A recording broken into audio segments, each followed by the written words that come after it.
In L&T Finance, we've been actually one of the pioneers in sort of building AI-based underwriting engine. It's an engine which we call Cyclops, right? We operationalized in the month of June. The name Cyclops comes from the fact that it's a one-eyed mythical giant, nothing misses it. And the fact is that, for example, for our two-wheeler business, we use 16 algorithms right now. Wow. Actually 18. It's gone up by 2 more. It's 18 algorithms which humanly is not possible. Not possible. So these technologies are very, very liberating technologies from an underwriting perspective. It makes the underwriting science much, much more stronger. Yeah. But on the other hand, managing these models and addressing the model risk is also equally important. Yeah.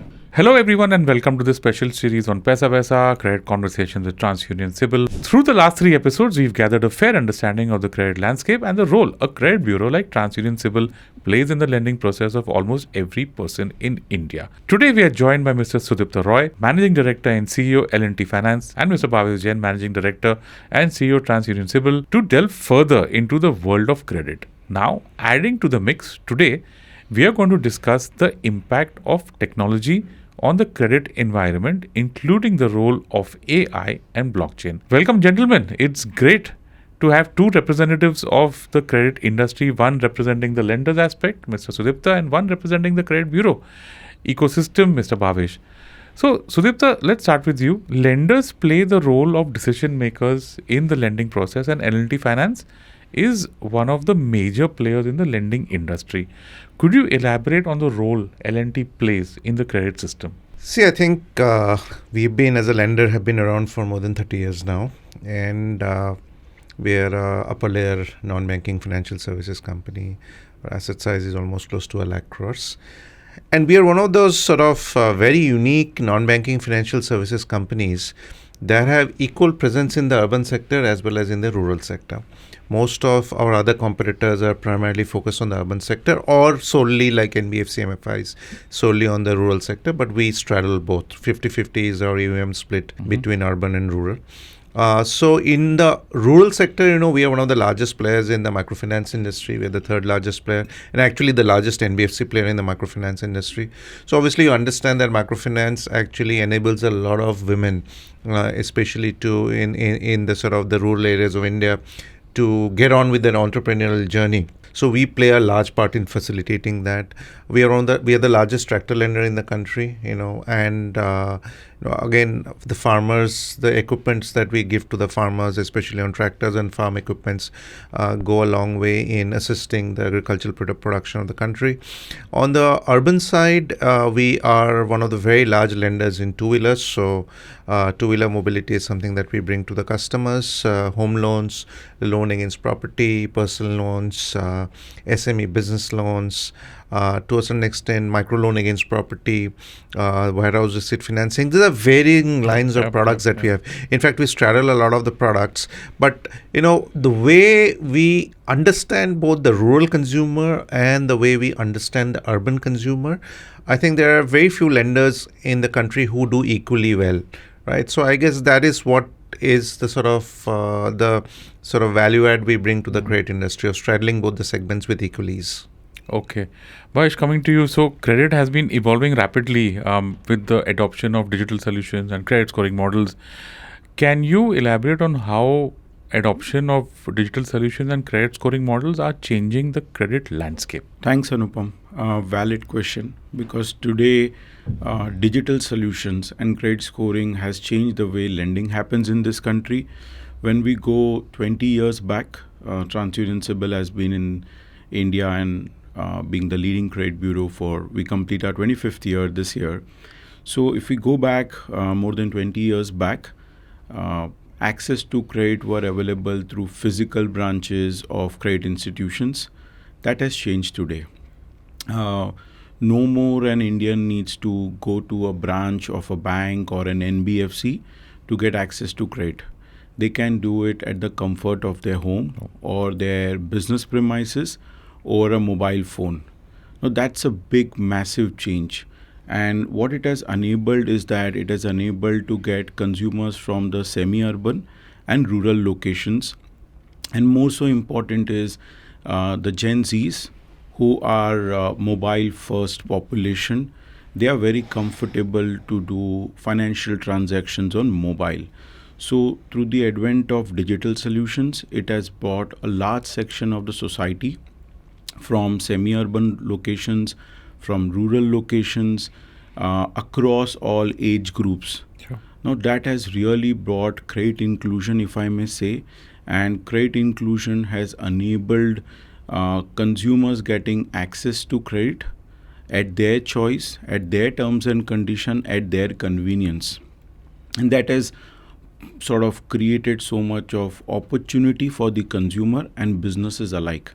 And to your second question around credit score, similarly, credit score has ensured that a consumer, irrespective of their age, their social strata, their financial backgrounds, they are evaluated objectively.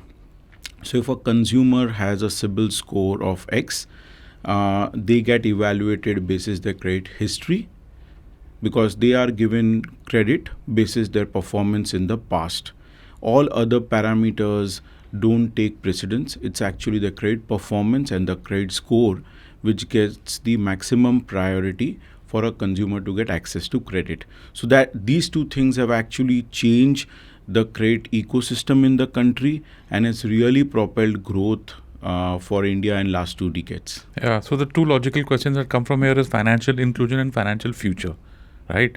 So on financial inclusion and technology, the way things are going now, I feel that pretty much every Indian, or at least people who have smartphones, can enter the financial ecosystem using technology. So financial inclusion and technology as an area of focus going forward, how do you think that's going to shape out? So it has already changed in a big way. Today, a farmer can get a Kisan credit card. A student who's just out of college and getting into a corporate world or a factory or employment can get a loan to buy their first smartphone or feature phone. An individual looking to commute and buy a two-wheeler can get a loan. A student who's looking for an education loan can get a loan along with their parents from any of the banks or NBFCs. So today, a consumer or a citizen in this country can get access for different uses, for studies, for commute, for communication, for farming. They can get access to all the credit solutions in the country. And that has been achieved because of multiple reasons, technology being the biggest factor. Because technology has actually disrupted and enabled access to credit, because you don't need to put up a physical branch anywhere in India. The consumer doesn't have to wait. If you go 30-40 years back, a consumer had to wait for a few hours in a bank branch to get access to a credit application. Today, all those things have changed.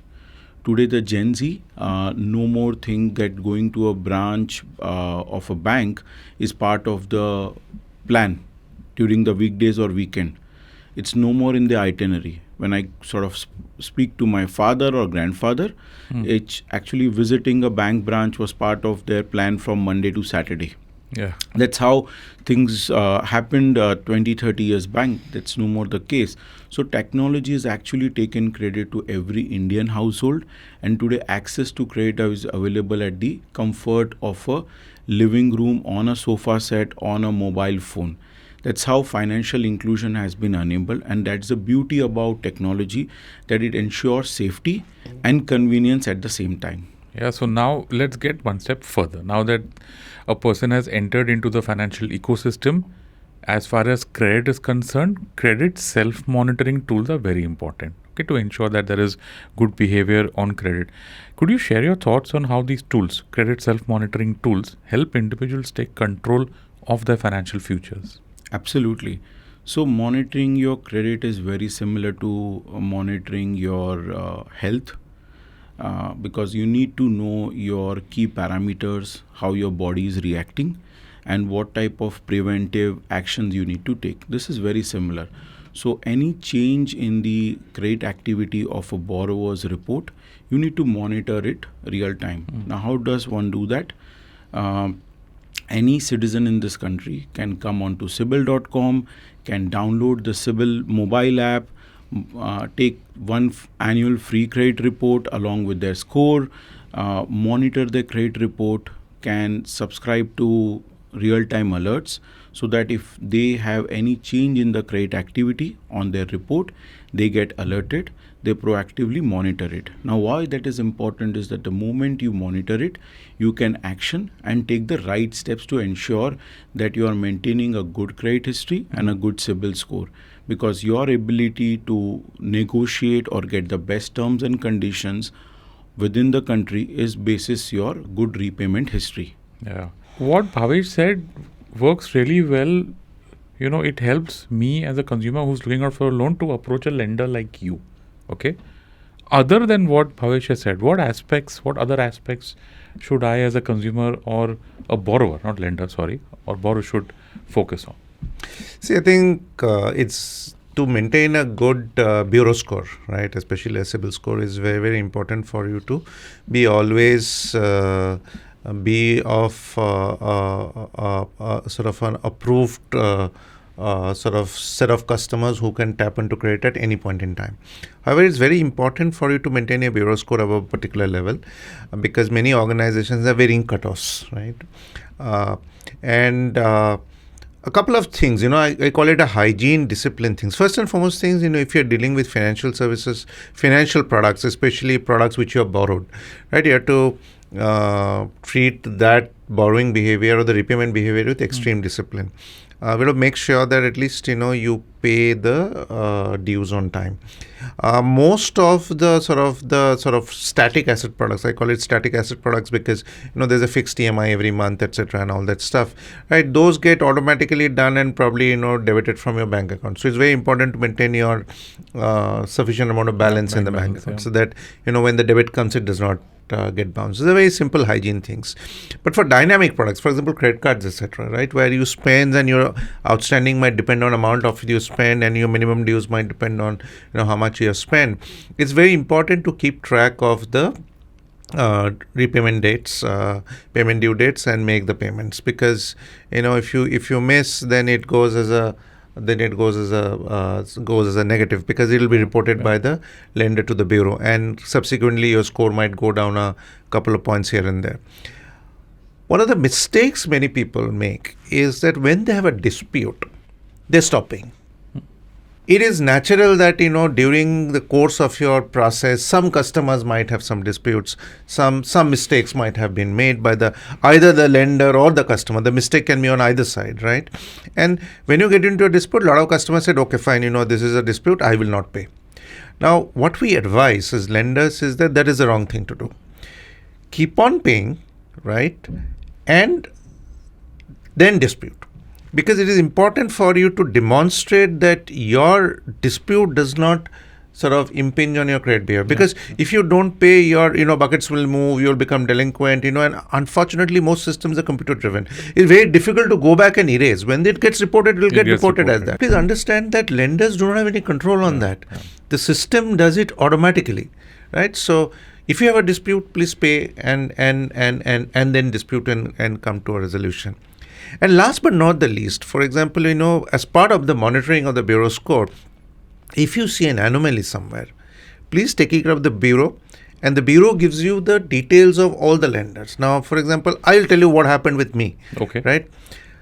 And this is long back, not now, so Bhavesh can breathe easy, right? About 6-7 years back, suddenly I realized that on the bureau, I have two tracks. There are maybe there was some particular key issue or something like that. I had two reports on the bureau. One report is a much longer report and the other report is a much smaller report, right? Sure. And, somehow one lender landed up on the smaller report and then said that whatever you're saying is we don't have those records. I don't know what was that issue. So then, those two records were merged at that point and one unified record. Maybe, Bhavesh can throw some light on that, right? But when you find an anomaly, you have to highlight it to the bureau as well as to the lender. Sure. Saying that this is an anomaly and this is something, which I don't agree with, right? And please correct it. And then provide the backings to correct it. And the bureau has process and systems to correct that as well. So I think, overall, if the customer is vigilant about, the bureau score is what I call a financial, your financial HbA1c, right? In the sense that, above a particular level, you are kosher, below a particular level, you are not kosher, right? You will find difficult to get credit facilities. And each and every customer should make their efforts to sort of make the bureau score always in the green. In US, people swear by, what they call the FICO score equivalent in US, right? Because in US they know that having that score above a particular level is tapped to the credit tap. Here also CIBIL score is like generic these days. People know about the CIBIL score, and having a good CIBIL score is important for credit facility in the market. Yeah. So, what happens now is that once I know my credit profile and I know which lender to approach, that's my job is done. Yeah. Once I walk into your door, right, or for that matter any lender, how important is it for the lender to make me understand their offerings and in a way that I can understand, and how does L&T do this? Offerings in terms of the product offerings? Yes. Yeah. See, because I have understood my profile in terms of credit and I have understood the lender. So two things are matched. Yeah. Now, how do you explain to me what is ideal for me in terms of your offerings? Yeah, so obviously disclosure is very, very important, and one of the important things that we always see is that, the customer should get the right size loan, right? The customer should not overborrow. The customer should not, get lesser than what he or she probably wants, right? And I think the key to this is something which is internal to the organization and something which is external to the customer. Sure. Now, typically, if you see, and we follow a little bit of a rule of thumb, saying that, what is the maximum amount that you can get, right, will depend on your income or your gross monthly income or your net monthly income, whatever it is. Each and every organization has a different metric. It is very important for the lender to explain to the customer, saying that, look, your income is so much, right? Your need is so much, right? Your repayment capacity according to, and what we do as lenders is calculate two things. We calculate the aggregate debt burden, and we calculate if it's unsecured loan, we also calculate the unsecured debt burden. The fact is that the risk weights on secured assets are lower, the risk weights on unsecured assets are higher, right? So typically your unsecured debt burden will be lower than your secured debt burden. Rule of thumb, most lenders, look at about a 60%, secured plus unsecured debt burden, because you have to leave some money out for the customer to live, for his daily expenses, for etc., right? You cannot leverage the customer beyond a particular point. So what we try to do is that try to tell the customer through a little bit of a rule of thumb, saying that if your income is so much, you will get so much. Now, I will be very honest. Most lenders do not go into too much of nitty-gritty styles to explain, saying that your unsecured debt burden is so much, your secured debt burden is so much. We don't go that. Sure. But rule of thumb is that, for example, if you have a credit card, you will typically get a credit line which is 3 or 4 times your monthly income, right? Unless you have a huge track record, 20 years track record. Typically, if you go for a personal loan, you will get something between 8 to 10 months of your monthly income as personal loan. And, a home loan kicker will be much, much higher, right? So typically people are told about, not everyone, but, the most experienced sort of salespeople, they tell their customers about some of these rule of thumbs. But the fact is that what we try to tell the customer is that if you have a good bureau score, if you have a good repayment history, if you have a reasonable income, and if the loan that you are taking, whatever it might be a mortgage, it might be a loan against property, it might be an application for a credit card, it might be a personal loan, depending upon your income, you have to cut your coat according to that particular cloth. And the duty of the lender is to advise us to what is the exact amount of loan that you will get. Yeah. Now, moving to the more important part of technology like artificial intelligence, machine learning, that's also going to have an impact on financial literacy, financial inclusion. But moving to the specific process of the credit decision making, how will AI ML allow for more accurate risk assessment and credit worthiness evaluation? I think that's a brilliant question, and the fact is that is a question that I often get asked in most forums these days. And See, what happens is that credit underwriting, and typically till this time, right, has been done, at at a broad parameter level, right? In the sense that, you look at a customer, you get the customer's bureau score, you sort of try to fit the customer within a box. If the customer does not fit within the box, or depending upon within the box the customer fits, you try to underwrite. What artificial intelligence or machine learning does is to widen the box. Yep. Right, because there might be customers or the nuances of, say, for example, a couple of things we look at while underwriting. We look at the bureau score. Yep. We look at the customer's liabilities track. Yep. If he has a bank account, we look at the customer's bank account.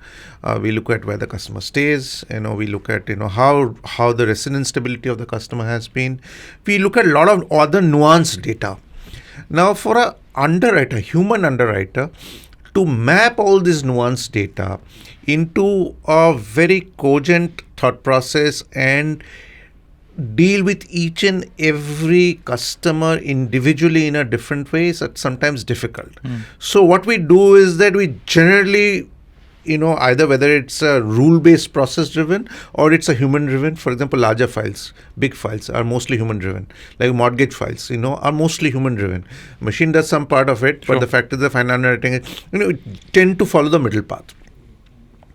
Artificial intelligence or machine learning is a derived form of AI, right? In the sense that they allow you to look at patterns at an individual customer level and underwrite that customer as a n equal to 1. Sure. So the underwriting is far more nuanced.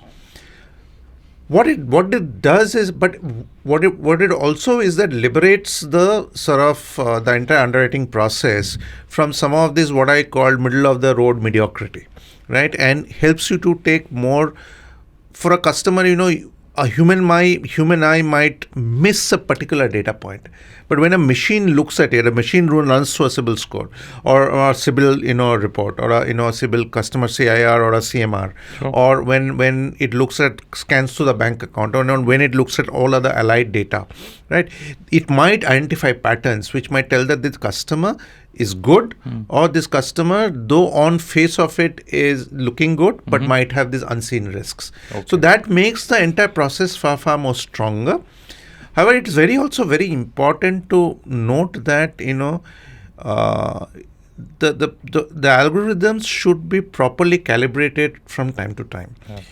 Model risk is a very newly emerging area of financial services, where a model might suddenly have biases, or the model, if they're self-learning models, they might suddenly pick up biases and they might do things which are not acceptable. Yeah. It's very important as part of your risk team also to have model risk teams that goes and calibrates these models very often, right? And that's when you have a well-functioning system.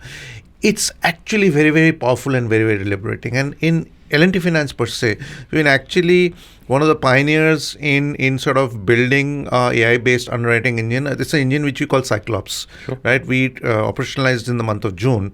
The name Cyclops comes from the fact that it's a one-eyed mythical giant, nothing misses it, right? And the fact is that, for example, for our two-wheeler business, we use 16 algorithms right now. Wow. Actually 18.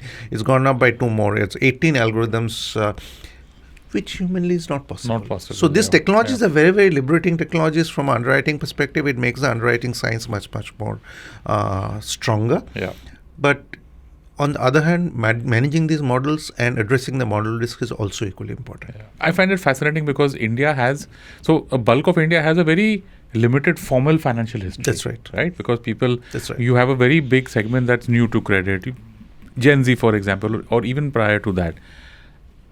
That in an era where you've got real-time credit monitoring tools, predictive analysis, and now you can track a whole wider number of sources than was ever possible before. That's right. So how are these innovations changing things? See, these are changing very fast, and some things which were not possible. See, two things you have to see. Two macro trends, right? One macro trend is that the government is digitizing very fast, right? Many of the government processes and systems are becoming digitized. For example, land records, right? in many states have become fully digitized, right? The housing registration deeds, right, in many states have become fully digitized, right? Similarly, customers also have got digitized to a large extent. In fact, I was in a I know I'm just coming back from the east of India, right, when I was in rural Bengal, and I went for a microfinance sort of collection, and the fact is that almost 75% of it was a group. It was a group meeting, but the ladies were praying digitally in the group meeting using UPI. Wow. Right, and the fact is that there are a couple of ladies who really didn't know how to do it, so they called in their husbands to help them, but they were paying digitally, right? So basically, what is happening is that the customers' sort of movement towards digitization, right, especially in arenas of daily sort of living, right, is becoming very pronounced. We are doing a podcast. The fact is that there are hundreds of rural influencers these days. I was in rural Jodhpur, right, and I met an influencer who has 1.2 million followers. My God. Right, sitting in a village 130 kilometers from Jodhpur. Yeah. So the fact is that one part of the country or the macro trend is becoming digitized, and it is uniformly urban and rural. The other part is that the government parts is getting digitized. When these two are meeting, right, it is becoming very easy for lenders to leverage on that data. And I'll give you an example. Sure. I was sitting with a tractor customer in rural Gujarat, right, and I said that आपका bank passbook दिखाओ. तो bank passbook निकाला तो देखा कि he is making UPI payments, the milk he's collecting and depositing, that payment is coming digitally, etc., and all this thing. So what for example, RBI Innovation Hub has done is that they have digitized this milk pouring data. Right. So now, I can actually, and each of these customers have an ID. You can go with these IDs to that particular system, pull out how much milk he has generated, how much money he has generated out of that milk pouring. And the fact is that there sits a credit model. You can figure out how much is income from there. That is a supplanting income. But when I'm underwriting a tractor, for example, right now, using one of the providers, I go pull up the land record. So I know exactly that the guy, what land record he's saying, that land genuinely belongs to him. Then what I do is that I pull the last 10 years crop data for that piece of land, which is also digitized thanks to remote sensing. So I know the crop failure rates on that particular plot of land. So I know that what crop he has grown, what has been the crop failure rate, and when this put into an algorithm gives a beautiful predictor of income. Sure. Right? So this is how I think, the modern technology or the convergence of digitization of government and convergence of digitization of consumers are powering lenders to take the same decisions, supported by, the data repositories, the customer behavior repositories like CIBIL, helping us to make those underwriting decisions with a greater degree of confidence than probably we could have done 3 or 4 years back. Bhavesh, thoughts on whatever Sudipta said so far, because these changes seem to be very fundamental and they've been happening over the last, I would say, 5-10 years, and then suddenly you feel they're getting faster and faster and faster. How do you see this from the other side of the table as someone who's monitoring credit profiles, credit scores, and getting information from lenders like Sudipta? So I would say when we look at from the lens of a credit bureau, credit has really penetrated to the last mile, I would say, especially on the retail side, that you have almost 67 crore individuals data reported to CIBIL ever, which means 67 crore individuals have been given access to credit, which is a huge advancement to what we were 10 years back. That's one. Second is in terms of what it is ensuring is that the credit decision is happening objectively. You have credit bureau data, you have application information, you have, if it's a secured loan, then the asset information, what Sudipta spoke about. So you have a triangulation of all data sources, real time, and happening through a business rule engine, which enables that the credit manager is comfortable to process a large chunk of data through technology, and at the same time ensures that the consumer knows that if I have a good credit history, if I'm living within the means, I can get access to credit in an individual capacity or for my business needs. Wherever I am in India, it's no more an urban phenomena. It's no more linked to certain forms of employment. So credit has been truly democratized on the basis of technology and availability of data. If I were to say last decade or so, information asymmetry has been solved to a large extent in India. Yeah. I want to now go into blockchain because this is another exciting technology. We spoke about artificial intelligence, we spoke about machine learning. Blockchain is being explored to enhance transparency and security in the credit process. Yeah. So how do you think, Sudipta, that it could build trust among both consumers and lenders, both sides of the equation? See, again, blockchain is like, again, if you look at blockchain per se, blockchain obviously forms the underpinning of obviously Bitcoin, but that's the core technology that holds this the crypto coin or the cryptocurrencies together. But the fact is that if you look at blockchain as a fundamental technology, can be very, very, very useful for asset verification, right? And one of the issues that many lenders who deal with, for example, used car, for example, right? You go to a particular dealer and a dealer has got a couple of used cars. You want to start funding, the used cars at the particular dealer. How do you know that that particular used car is not a stolen vehicle, right? You don't know, right? Or that has got some issues, etc., and all that stuff. Now, for example, if there was a blockchain sort of solutioning which when developed, wherein every time a car changes hands, right? All the information about that car changing hands gets written onto that entire blockchain or entire token. If every car has a token attached to it, right, and it gets updated, and then it is, for example, when I sell my car to you, right, I verify that I have sold my car to you. You verify on the token that yes, I have bought. The register verifies that yes, this car had got sold, and the dealer who says, or the lender who has previously lent, saying that yes, this car has got sold, this person has paid off. So all the information about that vehicle gets written onto that token, right, and then gets verified by the parties in the system, and then it's part of the blockchain.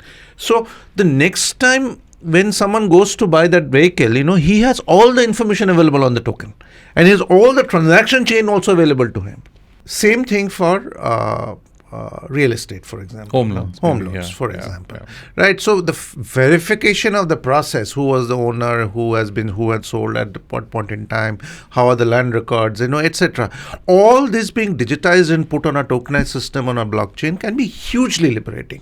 It will build a huge amount of trust in doing third-party transactions, right? And that will, because right now what happens is that people, when they buy, especially when they buy resale properties or when they buy resale vehicles, etc., these are the two areas I think it will be most useful, right? To a certain extent for stocks, etc., is useful, but the fact is that because of the digitization and dematerialization of the stocks system, that has got a large amount of trust built into it. So these two areas, where asset verification areas for especially second sale, is something where blockchain can be hugely liberating for the industry. As of now, probably that has not seen the light of the day, yes, because the fact is that given the the disparate sort of systems in which some of these assets lie, but I do believe that the wherewithal, for example, to take some of the data out of the Vahan database and sort of build a blockchain in it, that has legs to run. Probably that's for a government to build, or for the entrepreneur in partnership with the government to build. So going forward from a lender's perspective, right, how can the population be brought to the epicenter of credit through technology? I mean, this is going to build out in the next few years. How do you think the process is going to happen? See, the process has already started. I'll tell you, the process. If you look at, obviously the reason the India stack has been built, and reason, people are, talking about Oaken, for example, right? Again, the Oaken is in the step wherein you bring the borrowers to the lending ecosystem through a structured technology framework, right? Each and every customer, but that requires, the parts of the various layers, the identity layer, the payments layer, everything has got built right now. In India, all those stacks are built. What is and the fact is that the account aggregator layer also got built very well, and is functioning as well. So all the elements, whether it's the identity element, the liabilities, or the cash flow element, or the cash flow analysis element, the bureau element, or the credit behavior element, the payments element, everything is got built. What this needs to get tied into one uniform whole, and each and every customer, for example, if at any point in time every customer knew that how much am I worth in terms of my credit, what I call my credit persona, for example, if I say right now I'm eligible for a loan of 2 crore home loan. Right now I'm eligible for a 12 lakh personal loan. Right now, not every customer knows that. Right? So I think the ultimate step would be where every customer becomes aware of their credit persona, saying that, and as their credit behavior, or as their behavior, as they discharge their loans much, much better, and as the system becomes much, much more stronger in terms of customer awareness, each and every customer will see their eligibilities and their persona improve, right? Which also brings me to one last point, which is probably not spoken that much, it is also the responsibility of the lenders to make sure that the system does not get indebted beyond a point. Sure. Now the fact is that all this lending data, or all this data which makes lending easier, also brings with it the danger of over leveraging the customer. Recklessness in terms of a little bit of lending. So it is also important for the lenders also to know when to stop, right? And that is where, probably it is also incumbent on the customer to give the customer some guidance as to probably you're approaching your limit. You should not borrow much, otherwise you'll get into trouble, right? For example, in many advanced countries, for example, in Canada, for example, in the credit card statements, they have a particular which they call the years to pay off simulator. That means if you pay off your minimum amount due, how many months will it take you to pay off this particular loan? That is mandated as part of regulation, right? Which I think is a very responsible lending practice. And some of those stuff probably we would introduce in India. Very interesting. I'm going to go into two specific products before I go back to Bhavesh. Sudipta. One is small ticket loans. Okay? At one point of time, they were quite very tricky product. Okay. At one point of time, but technology has helped lower the cost of delivering these loans, making them therefore more viable and scalable. Right? How do you see this impacting the overall lending ecosystem? See, my answer will be an answer that touches both sides, right? Small ticket loans at times is very, very useful because, they are available in tap. They are probably light touch underwriting and very fast process of dispersal. So that is where the benefit is. However, over the years, barring the larger regulated, or what I call the more disciplined players, a lot of edgy practices also crept into small ticket loans, where small ticket loans were dished out. And typically, small ticket loans are taken by people who are suddenly in dire need of money, right? And more often than not, they're people with broken credit, or they're people with no formal credit, or people with no credit history, etc., who fall there are certain sort of edgy lenders, I would call, who also dish out these loans. And frankly, you have to understand that small ticket loans, traditionally, the default rates have been high. So because it does not make sense for you to collect 200 rupees or 300 rupees, you literally write it off because it will cost you more to collect that 200 to 300 rupees. So what happens is people try to rationalize, saying that, so my loss rates on this portfolio will be 10%. So the interest rate that I'll charge on this portfolio is 36%, or, on a personal loan, now, or 30% plus on a personal loan. That is a bit of a regressive trend. And, some of the customers who really do not understand what they are getting into fall prey to this sort of these edgy lending practices. So in a way, on one side, the technology has enabled the fast delivery of this loan, or what we call the sachet loans, right? But the fact is that it is also very important for the industry to regulate, and that is why the digital lending guidelines that RBI has got out, etc., has regulated this to a very, very large extent. And the declarations that you put has regulated this to a very large extent. So I would say the environment has become far more stabler and cleaner. And it's a great customer enabler where customers can pull credit at their fingertips. Yeah. And the second is MSMEs. Again, pretty large area. Very large area. I was reading somewhere, and actually we know it for a fact also, that MSMEs are pretty much the driving force behind the economy, whether you talk it in terms of the number of people they hire or the value of their output. How, from a lender's perspective, what is the current credit landscape for MSMEs? See, from a lender's perspective for MSMEs, underwriting MSMEs is a far more complex exercise than underwriting normal retail customers, because while you are underwriting an MSME, you are doing multiple underwriting. You are underwriting the proprietors, or if it's a sole proprietor, the only proprietor. You are underwriting the business, and you are underwriting the environment that the business operates in. So there are three things that you are underwriting. And more often than not, many lenders fall short of doing all these three equally well. They'll probably underwrite the proprietor well, because that's almost like retail underwriting. They will underwrite the business as a next step. They'll just not underwrite the environment well. Typically, in many organizations, underwriting the environment is not a part of the decision-making process, while actually it should be 30 to 40% of the decision-making process, because you are lending to an X person who is engaged in a business in a Y industry, but that Y industry is getting into trouble. Are you cognizant of the fact that the Y industry is getting into trouble? Most lenders will not do that. So it's a three-pronged underwriting approach. Of late, that discipline is, I would say, slowly starting to build, where you are now taking an industry view as well, right? And then in your underwriting stack, you're a person, or you're starting to have specialists who will underwrite that. And it's very important for the underwriter also. And see, technology in SME underwriting can be used, right? For example, GST, is a huge enabler. The GST, the data flow in the GST network, coupled with the liabilities data, is a treasure trove, because it tells you how many invoices are pending, what is the business momentum of the customer.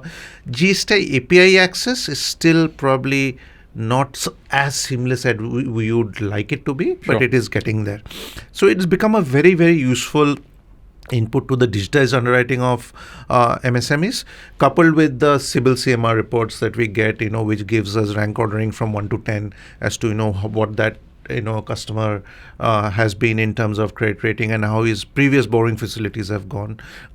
But it is, I would say, MSME underwriting, as much as it is a science, is a little bit of an art as well.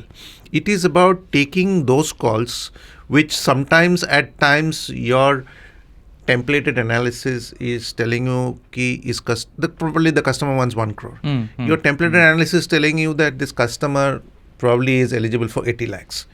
Do you take the risk on the additional 20 lakhs or not? Now that is a bit of a gut of the underwriter, and the business analysis of the business environment that the underwriter gets. More often than not, people are on the side of the caution. But good underwriters actually take the call, right? Whether to give or not. So as I said, it's becoming more data-driven, more digitized, but it is still an evolving science. Have all lenders mastered it? No, not all lenders have mastered it, but we'll get there. Bhavesh, so you mentioned CMR. Okay, now that we know that stands for CIBIL MSME rank. That reflects the business credit worthiness. Can you highlight how this rank, the CMR, the CIBIL MSME rank, enables borrowing for MSMEs? So let me just go a bit into the commercial credit report. It has information of the business entity having taken credit exposure across different credit institutions. One. Second is CMR or the CIBIL MSME rank ranges from 1 to 10. 1 is considered as the best, and it actually is built or delivered basis the credit performance, utilization of the credit facilities, balance build up. All those parameters go into giving a borrower, a commercial borrower, a CIBIL MSME rank. Now, most of the banks have actually moved to linking their rate of interest to the CMR. Okay. So you'll see a lot of large banks actually encouraging MSME borrowers, saying that if you have a CMR 1 to 3, we will give you the best rate of interest. In technical terms, it's actually risk-based pricing, that you are incentivizing the borrowers with a good repayment history to come to your institution and take loan from you. Sure. So CMR actually enables a business entity to get the best terms and conditions with different financial institutions based upon their business needs. Very interesting. So an MSME owner has a clear picture of his business credit profile with the CMR. So can you share a personal anecdote of what you see in the business profile, right? When MSME owners come to you seeking financing, what do you see in their profile enabled thanks to the CMR? See, we look at the obviously CMR again. What we have done is is that basis each and every ranking of the CMR has got a what we call PD or a probability of default, right? And this, so what we look at is that we look at our historical data and look at that at what CMR, what was the portfolio performance, and then we rank order the CMR according to the PD, right? And the CMR anyway rank orders the PD as well. It's a substitution of this CIBIL Bureau score for the individual lenders. But we obviously CMR is. But I'll be very, very candid here that CMR is a necessary sort of condition, but it is not the only condition. We look at a lot of things, and if you were to ask about a personal anecdote, I'll give you an anecdote. At one point in time, I was looking at a file like the customer had. It was a new business. The customer did not have a well-formed CMR score, right? Because it was somewhere middling CMR score. Our underwriters had denied that case. Okay. And that file, because I will say that I told our underwriters that I want to look at the files that you guys are denying. Interesting. Right? Because of important. Yeah. Right? So they used to send 10, 15 files they used to deny every day to my table. Right? And late in the evening, I used to go through all those files. So I was looking through one of those files and I looked at the background of the proprietor. The guy is a MS from one of the renowned universities in US, right? He's building very high-end furnaces. Okay. Right? And he has got orders from UAE, he has got orders from Abu Dhabi, he has got orders from Thailand, right? To supply those specialized furnaces to some of those businesses, some of those customers, right? And he needs money to build these furnaces, right? As I said, this, and then I went to his website, looked through his website, looked at the quality of furnaces, went through to the people who have given him the orders, right? And then I realized this is a fantastic case. We should lend to this person, right? And that is one of the problems. I called my underwriters and said that, look, the fact is that you are not underwriting a customer holistically. When you underwrite a customer, when the customer gives you a file, the customer gives you a lot of data. You guys only look at the financial data. Yeah. You do not look at the allied data that comes along with it. And so this case which you guys have declined, this guy you should lend because you look at his order book, you look at his profile. He's not a guy who's going to default and run away. Right? He needs this is the money for growth capital. If you give him, he will pay back. And these are the customers also whom he has orders from are good customers. Right? So I don't see a risk, right? Yes, there might be a small risk, but that is financial services is all about risk. It is about taking that calculated risk, right? Yeah. So that is where, I do, and as I said, I go back to my sign. Have organizations in India really mastered the art of SME underwriting? No, they don't have. Most of them straitjacket into a couple of ratios and they do not holistically underwrite the customer. The moment we start holistically underwriting the customer, probably a lot more of credit tap will open to MSMEs in the country. Very interesting. And it's exciting to see how the innovations are shaping the future of credit, especially in markets that have long been underserved. Thank you so much, gentlemen, for joining us on this very interesting conversation. And to our listeners, thank you so much for tuning in onto this episode. Stay tuned as we bring you more credit conversations with CIBIL. Thank you. Thank you. Thank you, Anupam.